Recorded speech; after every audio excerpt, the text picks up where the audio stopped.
Queridos amigos, sean todos bienvenidos a Mirada Semanal, el podcast de actualidad de Latinoamérica 21.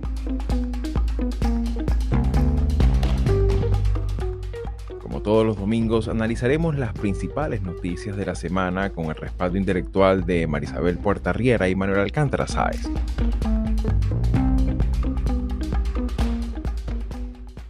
Para nuestro último episodio del año, hemos hecho una revisión general de los principales acontecimientos que condicionaron la vida política de América Latina en 2024, desde los procesos institucionales electorales, las dinámicas diplomáticas y hasta las tendencias sociopolíticas que marcan influencia en la región, fueron examinadas in extenso en esta entrega monográfica.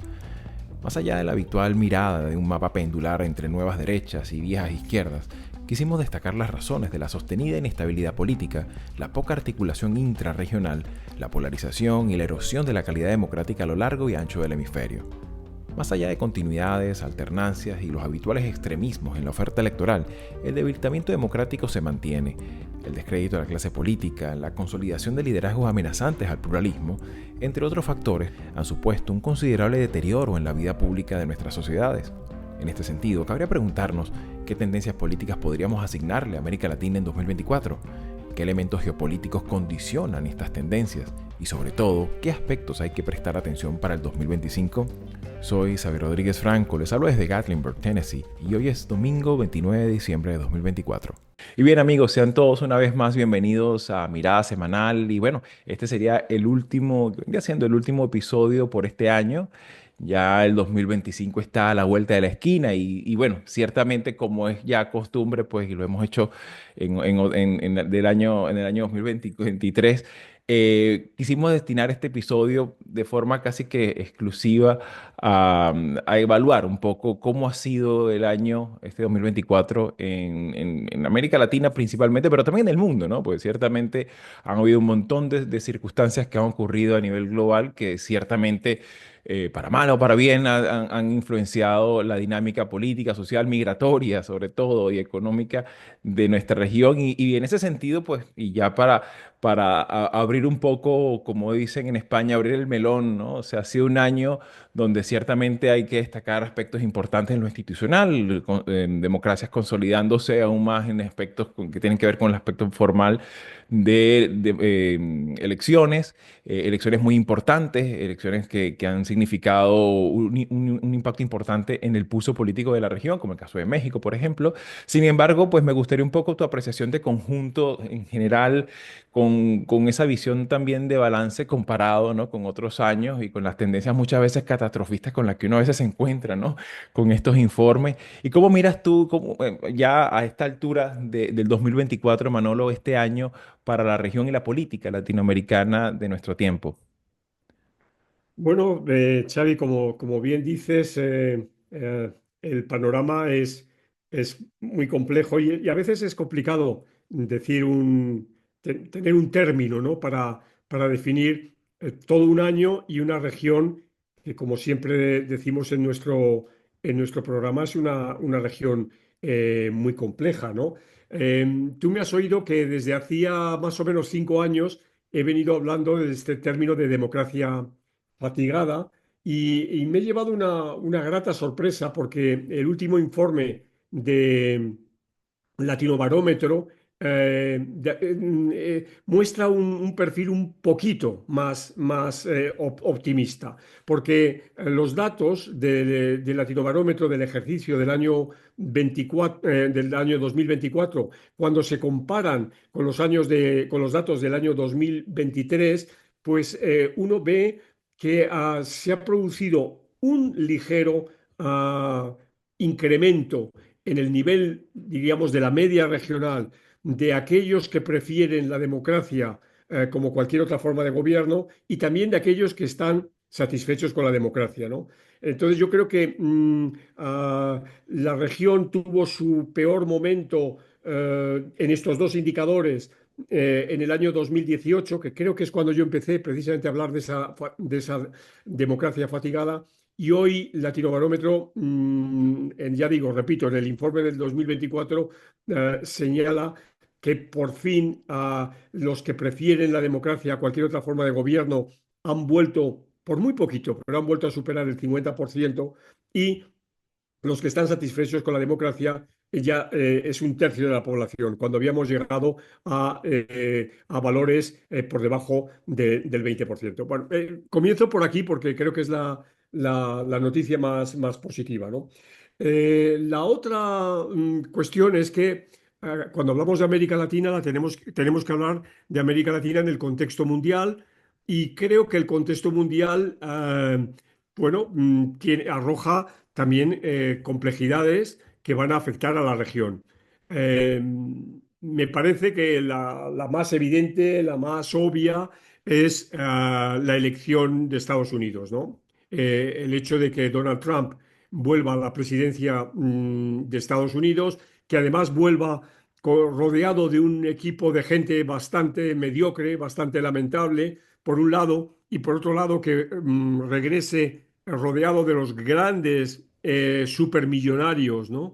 Del mundo y que están vinculados al mundo tecnológico y al mundo de la revolución digital, pues yo creo que es una noticia para tener en cuenta, ¿no? Claro, claro. Y yo creo que es importante hacer la salvedad, ¿no? De que cuando mencionamos muchas veces este término como como los mediocres, ¿no? Siempre es importante también entender que y poner la matización necesaria, ¿no? Y cuando uno lo hace, no es que uno lo distinga o saque de la ecuación el elemento de que, bueno, pueden ser empresarios muy exitosos, pueden ser personas que de repente en el ámbito cultural pueden ser muy influyentes, pero eso no quita el aspecto importante que es la función pública, que Así es es. otro, digamos, como una suerte de valoración diferenciada, ¿no? Que uno siempre tiene que tener en cuenta, porque claro, muchas veces lo que uno se consigue y que creo que no es nuevo, ¿no? Este contraste cuando uno muchas veces ha tenido que tener a veces palabras un poco críticas con personalismos muy salientes, ¿no? Con personas muy influyentes, como que van desde el propio Zelensky, cuando estaba fuera del ámbito político y que era una figura influyente, ¿no? En el ámbito de los medios. Y que creo que también eso pasa muchas veces, lo vemos incluso en Brasil, hay futbolistas que se lanzan al fuero político, que pueden ser muy influyentes, personas con una voz calificada en sus ámbitos, pero una cosa muy distinta es la función pública, ¿no? Y creo que, Así es, y sí. el rol del político, ¿no? Que creo que eso es una de las cosas que siempre es importante tomar en cuenta, sobre todo cuando estamos hablando de cargos de tal envergadura como puede ser una Secretaría de Estado, ¿no? ¿No te parece, Así es, hermano? sí.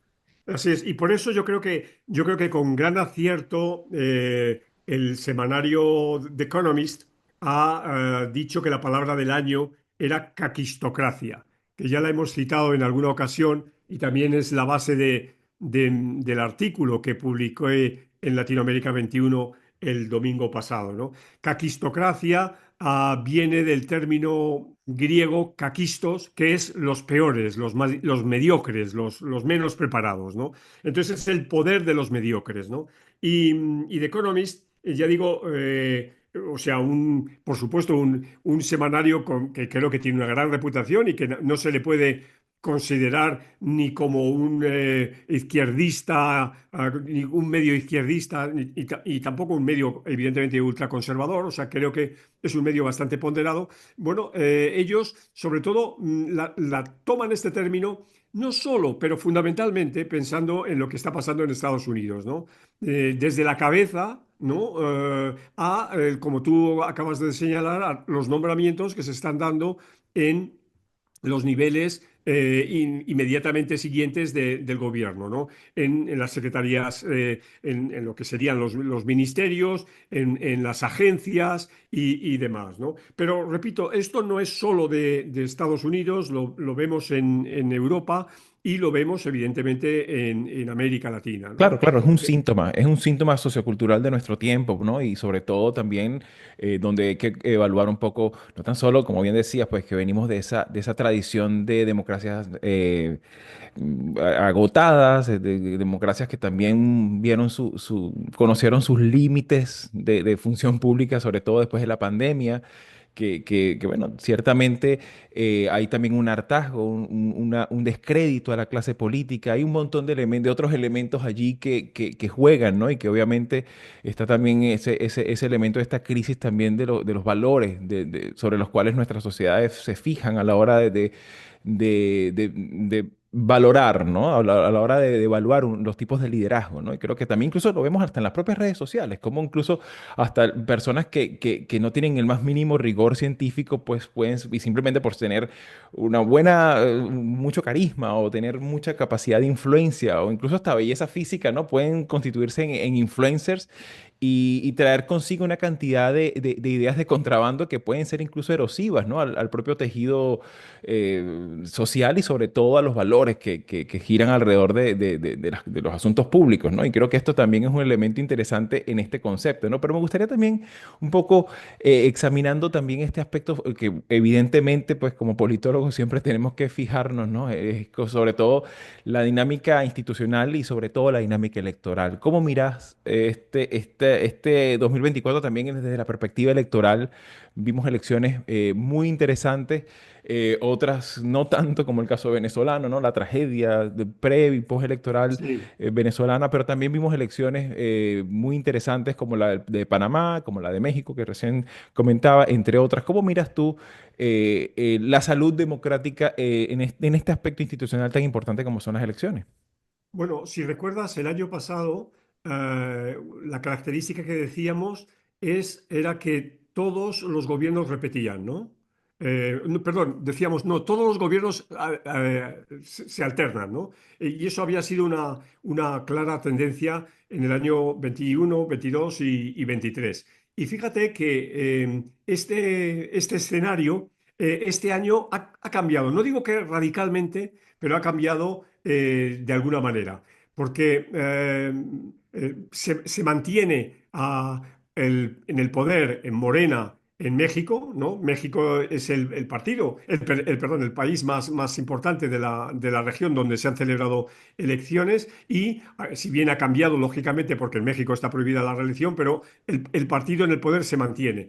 También se ha mantenido el partido en el poder en República Dominicana, ¿no? Y en este Ujú. caso con el propio Abinadel Guzmán Abinader Guzmán en la presidencia. Y también, claro, ya, esos son los datos más negativos, se ha mantenido en el poder a Nayib Bukele, violando la Constitución que no le permitía presentarse a las elecciones y como bien ha señalado el caso bueno, de Venezuela, aunque como bien sabemos en el caso de Venezuela no tenemos resultados contrastados, pero todo Claro. parece indicar que el día 10 de enero Maduro va a volver a tomar posesión como presidente. Y solo hay dos países en los que sí que ha habido cambio, que es que la oposición ha ganado, que es el caso de Uruguay, donde el Frente Amplio vuelve al poder, y el caso de Panamá, donde digamos, el impulso de Martinelli fue suficiente para dar el poder al presidente actual en vigor, ¿no? Claro, y no hay que olvidar también el caso del Partido Colorado, ¿no? Que en Paraguay, que bueno, es el otro que también Sí, continúa, o sea, que ciertamente. mantiene la tradición electoral del Paraguay, ¿no? Exacto. Y entonces, digamos que en términos, y esto lo tendremos que ver allá por la primavera, por el mes de marzo, abril, que es cuando Variedades de la Democracia saca sus índices, veremos a ver en qué medida la región ha retrocedido en lo que tú me estás preguntando, ¿no? En la cuestión de lo electoral. Yo creo que la región se mantiene, que hay esas islas negras evidentemente de Cuba, Nicaragua, Venezuela, y que poco a poco se va sumando El Salvador, pero en el resto de los países hay un nivel suficiente. Por supuesto, no estoy diciendo de un nivel óptimo, porque sigue habiendo problemas muy serios en la vida política peruana. Yo creo que Perú es uno de los países que sufre uno de los mayores desgastes en términos políticos en su quehacer. Pero ya digo, yo tengo una visión un poco más en este sentido, repito, estoy hablando exclusivamente en el ámbito electoral, una visión un poco más positiva que en ocasiones anteriores. Claro, claro, por supuesto, y que en ese sentido, pues, mientras, como dicen, ¿no? Mientras haya salud y haya vida y esperanza, ¿no? Y mientras hayan elecciones, pues, bueno, podremos ahí ver de qué manera y cómo podría las propias sociedades buscar sus maneras de acomodo, ¿no? En este diálogo permanente con el poder, ¿no? Y que ciertamente esto no está exento, pues obviamente, como se ha dicho aquí en muchas ocasiones, de estos abusos, de estas dinámicas también que están a los márgenes de la propia democracia, ¿no? De la propia democracia en términos institucionales también. Pero también me gustaría un poco ya también para cerrar este episodio, pues, como destacando, digamos, las cosas negativas, ¿no? Las cosas que realmente constituyen elementos de gran preocupación, no tan solo para este año, sino para el año que viene. Pero por otra parte, los aspectos positivos, ¿no? O sea, vemos que de repente durante este año han ocurrido cosas que de repente pudieran ser de interés. Por citar uno, que fue el episodio de la semana pasada en el que finalmente la Unión Europea y Mercosur firmaron ese Exacto. acuerdo, ¿no? No sabemos todavía, queda un montón de preguntas por responder, queda un proceso largo de ratificación de este acuerdo, pero es algo que después de tantos años, ¿no? Que se haya establecido en un momento también muy neurálgico de la geopolítica mundial, pues es importante, ¿no? ¿Qué otros aspectos crees tú que pueden tener esta evaluación de positivos y negativos de este 2024, Manolo? Bueno, de negativos yo creo que los datos relativos al crimen, ¿no? La proporción de gente asesinada sigue siendo muy preocupante. Yo creo que el caso más dramático se vive en México y en Ecuador, ¿no? Por cierto, eso me permite vincular también a un tema de relaciones internacionales, ¿no? De cómo las relaciones internacionales en la región no pasan por buen momento, ¿no? Hay países que han roto y precisamente estos dos países Ujú. no tienen relaciones ahora mismo, México y Ecuador. eh, yo creo que hay una falta de idea clara hacia una integración latinoamericana, ¿no? Pero ya no me estoy refiriendo a una integración en el sentido más sólido del término, de crear un mercado común, ¿no? Sino simplemente coordinar políticas, ¿no? Mantener una suerte de buena entente, de buen entendimiento, ¿no? Entre los gobiernos. Me parece que este es un elemento que se ha ido deteriorando notablemente en la vida política de la región, ¿no? Eh, me dices de cuestiones de tipo positivo, ¿no? Bueno, yo creo que hay que irlas buscando y cada país puede encontrar un momento que dices, hombre, mira, aquí la política ha actuado bien. Yo ponía de relieve hace unas semanas como, por ejemplo, el hecho de que un partido político, el partido político que mejor rendimiento había tenido en las elecciones panameñas, había devuelto al fisco panameño 6 millones de dólares que le correspondía para financiar la campaña electoral para dedicarlo a ciencia y tecnología, ¿no? Bueno, yo creo que ese es un dato extremadamente noble, ¿no? El hecho de que a la ciudadanía uruguaya se le pidiera su opinión sobre asuntos del día a día, de la política pública del día a día, y tuvieran oportunidad de contestar en un plebiscito, ¿no? Y rechazar opciones que se estaban planteando en ese momento, también eso me parece positivo, ¿no? Em, Me parece también igualmente positivo todas aquellas acciones que se llevan a cabo para mejorar instituciones, por ejemplo, de descentralización. En Colombia se acaba de aprobar una apuesta, ¿no? En esa vía que va a dar más financiación a los departamentos para poder hacer políticas públicas que están más cerca de la gente, ¿no? O sea, por supuesto, hay que hablar del hecho de que en México una mujer esté en la presidencia de la República y de los Estados Unidos de México, y no lo está por ser mujer de o hija de, sino es una mujer con un capital político propio, una mujer con una carrera además universitaria ejemplar, una mujer que ya tiene experiencia ni más ni menos de haber gobernado la Ciudad de México. Sí, de acuerdo, es una mujer que tiene el apoyo de su padrino, de Andrés Manuel López Obrador, pero ella le sobra capital político y yo creo que eso también es una buenísima noticia.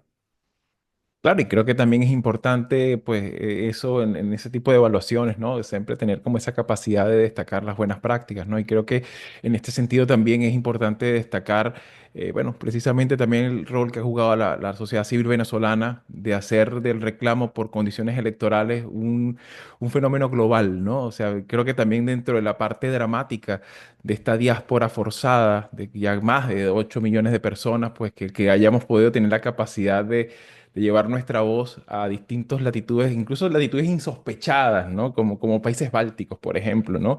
Donde Sí, de alguna manera los venezolanos hemos tenido que levantar la voz, sobre todo para reclamar condiciones electorales y respeto a los derechos humanos, ¿no? Ahorita mismo mientras conversamos, sigue existiendo la práctica represiva de meter presa gente, de acallar voces críticas y también de alguna manera, pues este elemento destaca y se ve reflejado y refrendado, pues, por el reciente premio que le dio la Unión Europea a la sociedad civil venezolana, el premio Sájarov, que creo que también es un testimonio de lucha pacífica, ¿no? De lucha que de alguna manera, pues, también debe motivar, pues, sobre todo a otras sociedades, como el caso de la cubana, de la nicaragüense, entre otras a, por una parte, documentar los casos de violaciones a los derechos humanos, mantener siempre la fe y la esperanza, por una parte, pero también mantener la documentación activa. Eso quizás mucha gente, por supuesto, dice, bueno, pero ¿qué sentido tiene esto? ¿Eso para qué va a servir? Pero siempre el documentar lo que sucede siempre tiene un importante valor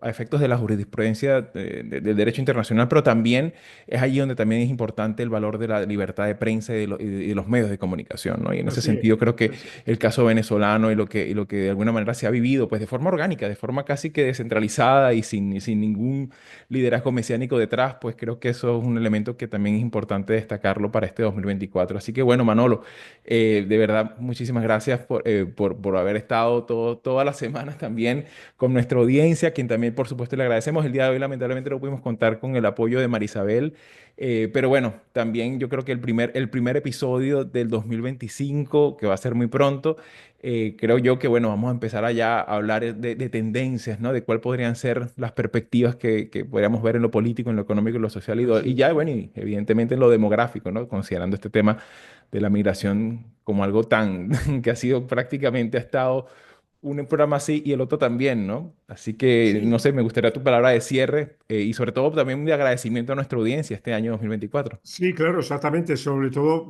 quienes nos siguen y quienes de alguna manera también nos mandan sus mensajes, ¿no? Con críticas, siempre son bienvenidas, pero también con el apoyo que nos muestran, ¿no? Sé que a veces nos dicen que no nos ocupamos de los países de los que nunca se habla, ¿no? Y es cierto, y yo creo, Xavi, que tenemos que corregirnos, ¿no? Porque nunca hablamos de República Dominicana o nunca hablamos de Honduras o rara vez hablamos de Costa Rica, ¿no? Por ejemplo, ¿no? Por citar tres países que son, evidentemente, son importantes, son interesantes y que a veces, por Claro. fijarnos en lo que ocurre en Brasil, por cierto, qué gran y qué excelente presidencia está haciendo Lula, ¿no? O México, ¿no? Por esta novedad que antes estábamos refiriéndonos. Claro, claro, y en ese sentido, por supuesto, también agradecerles a nuestros colaboradores, a las personas que también han estado presentes durante todo este tiempo, pues y nos han mandado también, y además de críticas, sugerencias, y por supuesto que también agradecerles por haber compartido el programa, ¿no? Habérselo pasado aunque sea por mera cosa de polémica, ¿no? Mira, ¿qué te parece a ti esto, ¿no? Y creo que eso también ha jugado un papel muy positivo en ir creciendo nuestra comunidad, así que bueno, de verdad, muchísimas gracias por su complicidad Sí, este dos mil y Xavi, veinticuatro. sería bueno pedir a nuestra audiencia que nos dijeran quién consideran que es el personaje político del año de América Latina, ¿no? Claro, claro, Sería claro. interesante, ¿no? Que nos mandaran simplemente un mensaje con el nombre, ¿no? De la persona que consideran que es el personaje político del año en América Latina. Claro, sería una muy buena idea, ¿no? Decir como que, bueno, cuál fue el gran personaje y bueno, y también la gran decepción, ¿no? Y creo que ahí también en ese sentido pudiéramos incluso hasta incorporar hasta el propio Álvaro Noboa, ¿no? Porque bueno, por todo lo que hemos visto en términos de desempeño, pero bueno, podemos colocarlo como la primera tarea a tomar en cuenta para este venidero 2025. Así que bueno, mis queridos, se nos ha echado un poquito de tiempo encima. Muchísimas gracias una vez más por todos estar allí y bueno, espero que tengan un feliz 2025 y bueno, todo lo mejor y nos volveremos a ver aquí en Mirada Semanal el próximo año. Exactamente. Feliz año nuevo. Si llegaste hasta aquí y te interesan estos temas, puedes ayudarnos a seguir haciendo estos vídeos dándole like, compartiendo, comentando y suscribiéndote al canal de YouTube de Latinoamérica 21. Puedes acceder también a todos nuestros episodios entrando en nuestra página web latinoamerica21.com/podcast y en las principales plataformas de audio. Subimos videos nuevos todas las semanas, así que nos veremos en Mirada Semanal muy pronto.